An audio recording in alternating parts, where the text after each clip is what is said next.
বিশ্বকাপের নতুন এক অভিশাপ নিয়ে তোলপাড় সোশ্যাল মিডিয়া। যে দলের জার্সি পরে মাঠে যান জনপ্রিয় স্ট্রিমার আইশো স্পিড, সেই দলই নাকি হেরে বিদায় নেয়। কাকতালীয় নাকি সত্যিই কোনো স্পিড কার্স? ক্রিস্টিয়ানো রোনালদোর অন্ধভক্ত হিসেবে পরিচিত আইশো স্পিড এবারও আলোচনায়, তবে ফুটবল বিশ্লেষণের জন্য নয়, বরং তার তথাকথিত জার্সি কার্স ঘিরে। আর্জেন্টিনার মিশর ম্যাচেও গোলপোস্টের পেছনে দাঁড়িয়ে মিশরের জার্সি পরেছিলেন স্পিড। মেসি পেনাল্টি নিতে যেতেই তিনি শুরু করেন অদ্ভুত অঙ্গভঙ্গি।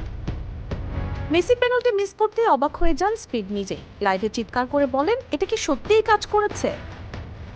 কালার এক্সপার্ট ডার্ক স্যাপ এবং মাইল্ড অর হ্যান্ড টেকনোলজি সমৃদ্ধ অরিক্স অ্যাডভান্স ডিটারজেন্ট পাউডার আপনার লন্ড্রি এক্সপার্ট।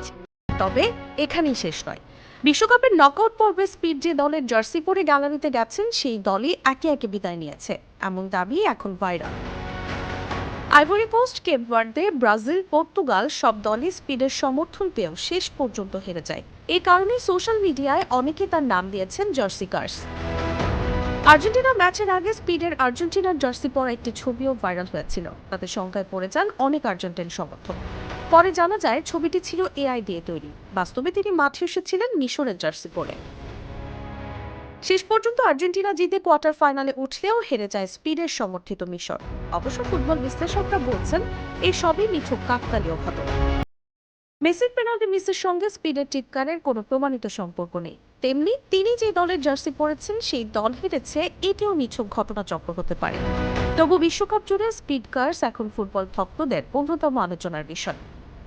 নিউজ ডেস্ক, জাগো নিউজ।